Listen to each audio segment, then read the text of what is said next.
Hi, my friend. Welcome aboard. I'm beyond excited to see you on my channel. If this is your first visit, make sure to subscribe and share this video with your loved ones. It really helps keep this channel going strong. Drop a comment telling me where you're watching from. I truly appreciate each and every one. Let's jump right into it. Brandon Talbot lived his life according to a strict internal code, meticulous effort, structure, and a relentless dedication to everything he had personally created. Discipline wasn't something he practiced. It was a part of who he was from the beginning. As he matured, his methodical nature propelled him through the tech industry, where he steadily climbed the ladder, earning the respect of colleagues and securing a lifestyle that others only aspired to. Yet this success demanded a constant sacrifice, with time being the most costly. Each month, he boarded flights to attend summits, exhibitions, and high-stakes meetings around the globe. He always came back bearing thoughtful gifts, amusing travel stories, and that composed, charismatic demeanor that made people admire him as a paragon of balance and accomplishment.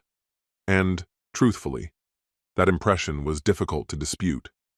The home he shared with Melissa was nestled in an upscale, well-mannered neighborhood where social harmony thrived and everything had its quiet rules. Melissa, too, was universally cherished. With a natural grace and a warm elegance, she had a talent for navigating conversations with finesse. At gatherings, she instinctively knew how to steer dialogue away from discomfort, when to flatter with sincerity, and how to laugh in a way that brought ease to those around her. She was often described as the life of every event, the person who tied everything together. To those who observed them, she and Brandon appeared to be the picture of serenity and connection, which is exactly why no one saw the cracks, least of all Brandon, who considered his busy, regimented lifestyle a worthwhile exchange for a tranquil home and stable relationship. Melissa, however, had begun to view things differently.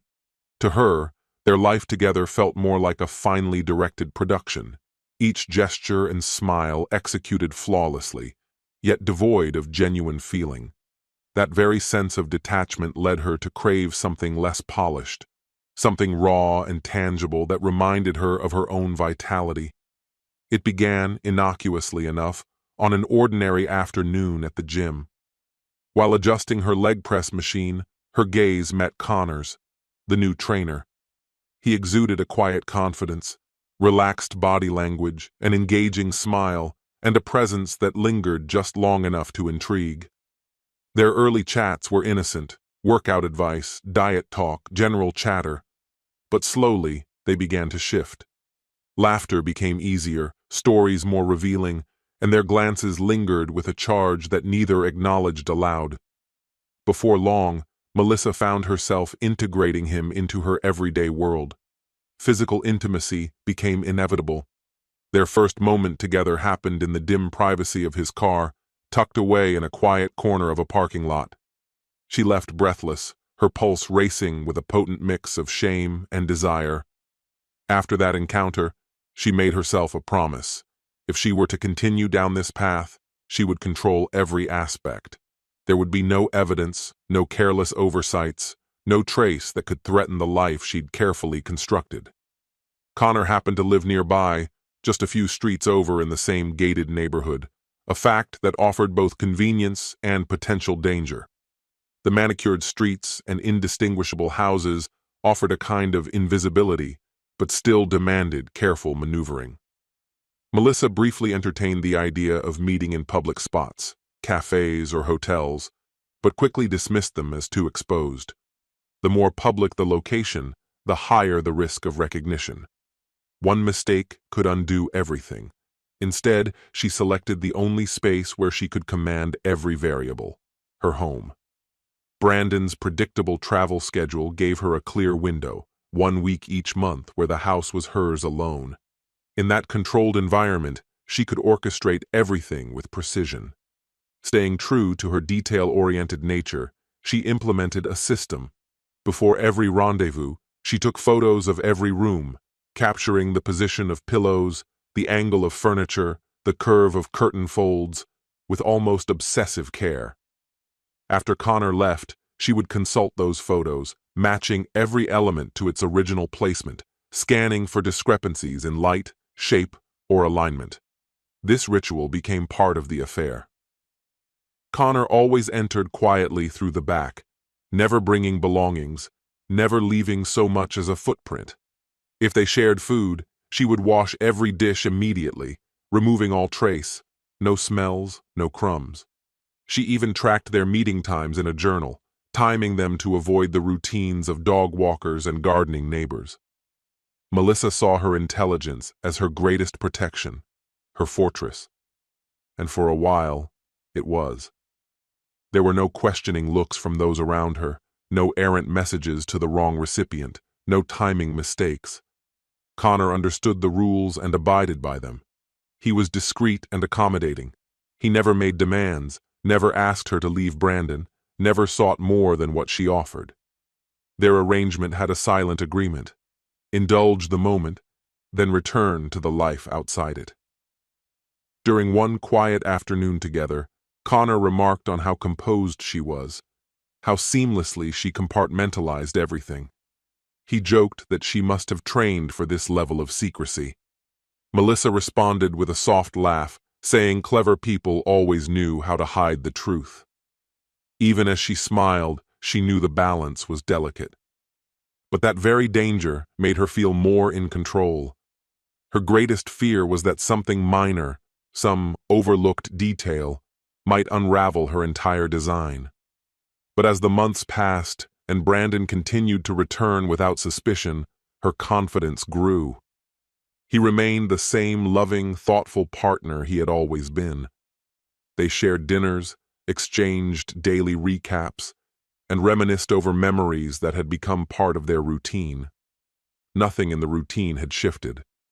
For Melissa, that constancy was the clearest indication that her careful plan was holding firm. Everything remained precisely as it should, and as long as she moved deliberately and with intention, she believed nothing could unravel. But when Brandon returned from his latest trip, there was a subtle, yet undeniable, difference. The familiar warmth in his expression had vanished. His demeanor was off, as though a part of him had gone silent. His features carried no trace of their usual light. Melissa noticed it instantly when he walked through the door and instinctively asked if something was wrong. His reply was short: they needed to talk. They settled in the living room, and Melissa braced herself for some routine conversation, perhaps something about his job, or a concern involving one of their relatives. Instead, he opened his laptop, rotated it toward her, and in a single devastating moment, everything collapsed.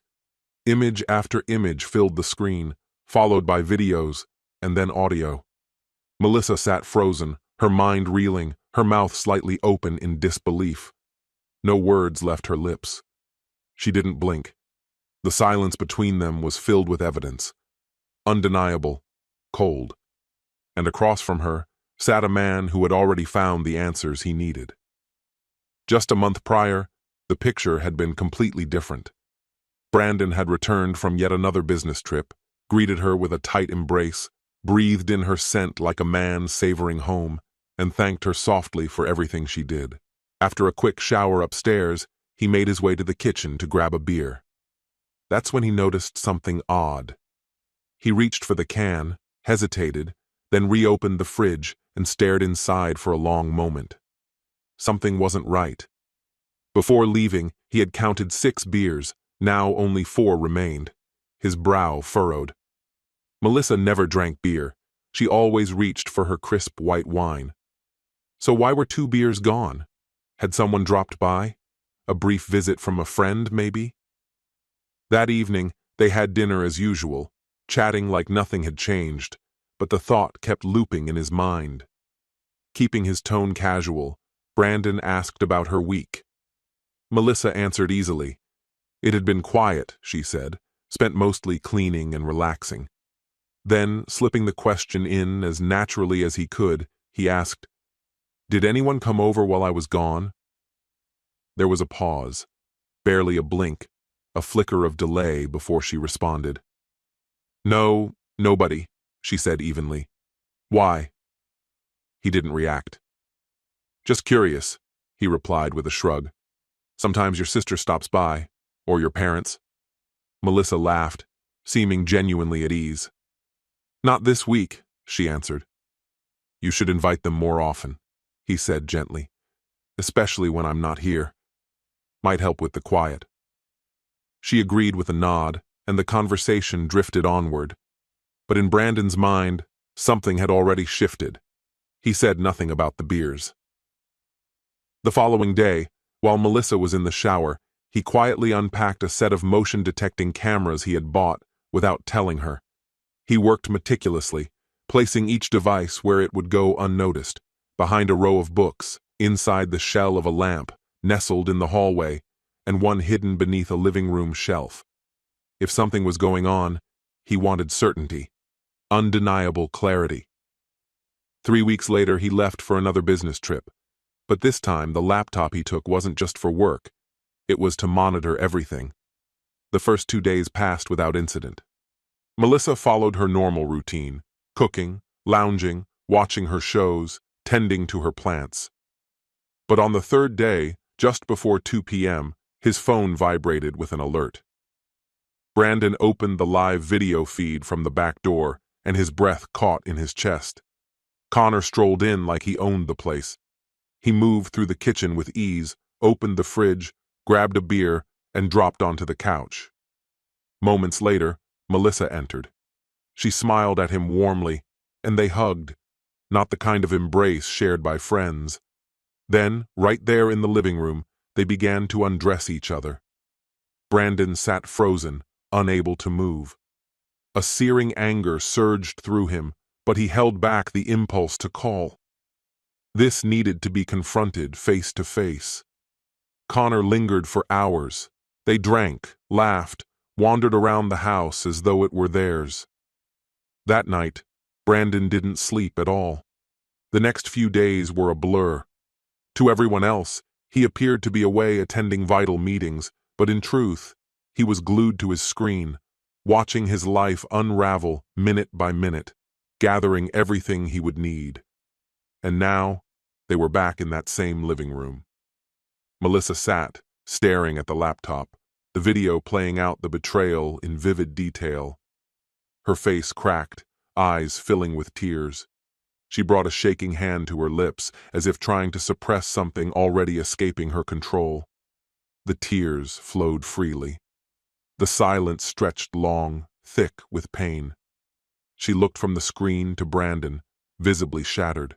Her mouth opened, reaching for words, but her voice came out weak, the beginning of a hopeless attempt to explain. I felt completely cast aside. You were never around, always on the road, and none of this life was what I envisioned. I promise you that. Brandon didn't move. He stood frozen, his expression a portrait of pain and quiet devastation. Grief clung to him like a second skin, but beneath it was the unmistakable chill of someone betrayed by the one soul he had believed in without question. He drew in a breath, slow and deliberate, before locking eyes with her. When he spoke, his tone was level and cold. "Do you want to know how I pieced it all together?" he asked. "A beer, Melissa. Just one damn beer. That's what gave everything away. The security footage told me the rest." He had watched her preparing the living room before her visitor arrived, adjusting pillows, arranging furniture, fussing with the smallest of details like she was preparing for a show. Once the man left, she reversed the scene with mechanical efficiency. Towels refolded, surfaces wiped, every object returned to its proper place. She accounted for everything, except that beer. Her guest had gotten thirsty, grabbed a drink from the fridge, and cracked it open. That single oversight unraveled the entire charade. One beer, that's all it took for Brandon to realize that what was supposed to be his sanctuary had become foreign territory. Melissa cried in silence and took a cautious step toward him, but he pulled back. "If I hadn't caught that one thing," he went on, his voice rising, sharper now, "how long would it have continued? Would you have kissed me goodbye at the airport just to run straight into his arms the moment I was gone? Is that the truth?" She parted her lips to answer, but he immediately silenced her. Don't. Just don't say a word. Go upstairs. Pack your things. Get out of my house." She stood frozen in place, her face streaked with tears, her entire body quivering as though the ground beneath her had crumbled. But Brandon didn't hesitate. He turned sharply, walked up to the bedroom, flung open the closet, and began throwing her clothes into a suitcase with practiced urgency. Melissa followed quietly behind. She didn't beg. She knew it would change nothing. Brandon took the packed suitcase, carried it downstairs, and tossed it into the trunk of her car without ceremony. She got in, silent and expressionless. He stood watching her. No parting kiss, no final hug, no words. Just the hollow image of a woman driving away from the place where all her lies had once taken shape. That night, Melissa found refuge at her older sister's house. Brandon remained home, seated alone in the garage, staring blankly at the darkened street. The ache he felt wasn't only the collapse of a marriage, it was the loss of trust he had once believed was untouchable. But he didn't let despair define the end. As soon as the door closed behind Melissa for the last time, he contacted his lawyer. He filed for divorce, citing adultery, a legal cause under North Carolina law that positioned him favorably during the settlement process. But Brandon wasn't done. Armed with a damning cache of evidence, camera recordings, video files, time-stamped images, he launched a civil suit against both Melissa and her lover, Connor. He invoked an uncommon yet still valid statute, alienation of affection. This legal doctrine allows a spouse to hold a third party accountable for deliberately sabotaging a marriage. The judge examined every piece of documentation with care. The visuals spoke clearly. The dates correlated precisely with Brandon's travel schedule. Connor had been present, and although Melissa had gone to great lengths to erase her tracks, the lone beer had exposed it all. With the truth laid bare, the court issued a rapid and unequivocal decision. The divorce was granted on Brandon's terms. The house remained solely in his name. Joint accounts were frozen and then dissolved. Assets were divided per the prenuptial agreement Melissa had once dismissed, but could no longer fight. The civil litigation moved forward. Several months later, the ruling came down. Both Melissa and Connor were found responsible for the collapse of the marriage. The court mandated that they pay substantial damages to Brandon, compensation for the emotional suffering and psychological damage they had inflicted. The verdict had far-reaching consequences. Connor, a personal trainer, lost key clients. Gossip spread online like wildfire. He was eventually forced to move to another city.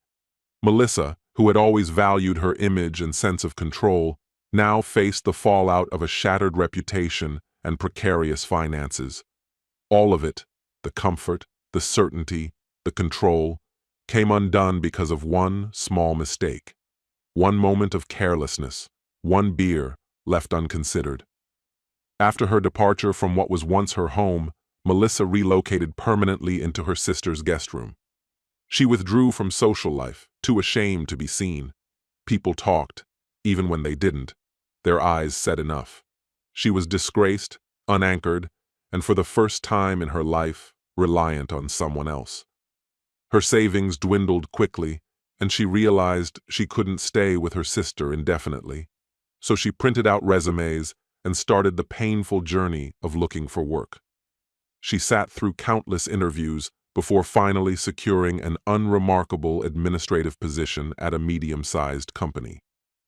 The salary was modest, far below her previous lifestyle, but it was something to hold on to.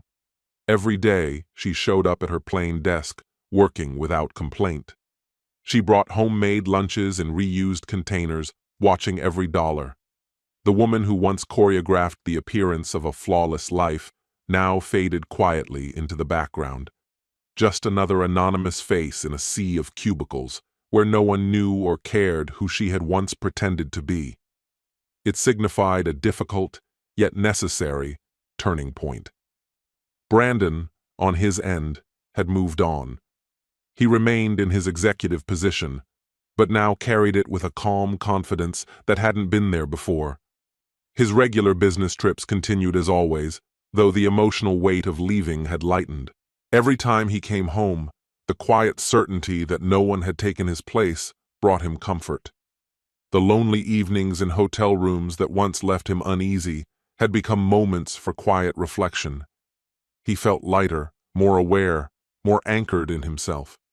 He didn't shut himself off from the world, but he also no longer allowed the past to steer his path forward.